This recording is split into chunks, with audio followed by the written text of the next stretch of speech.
Isang mapagpalang araw na naman mga mamshi, mga idol, at ayan nga po pala si Inday. Tayo po ay mangunguha ng dahon ng malunggay sa may bakuran ng may bakuran, charing. Tayo po ay magluluto ng ating sinampalukang manok. At ayan na nga po si Inday, nakakuha na nga po tayo ng ating dahon ng malunggay.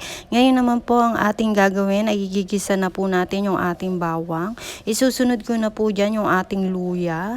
Halu-haluin lang po natin mga mamshi at ilalagay ko na nga rin po pala dyan yung ating sibuyas. Ayan po, napakabango po niya mga mamshi. Ang tagal ko na po kasing hindi nakakain ng sinampalukan.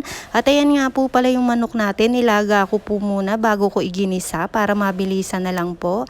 At dahil wala po tayong talbos ng sampalok, ito na lang po tama rin yung bunga po niya ang gagawin natin pang-asim.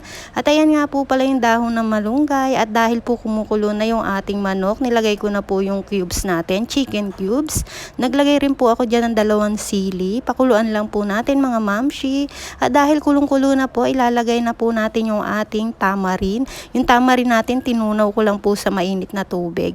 Isunod ko na po yung ating dahon ng malunggay. O diba, sarap-sarap mga mamshi. Ang tagal ko na po talagang hindi nakakaulam ng sinampalukang manok.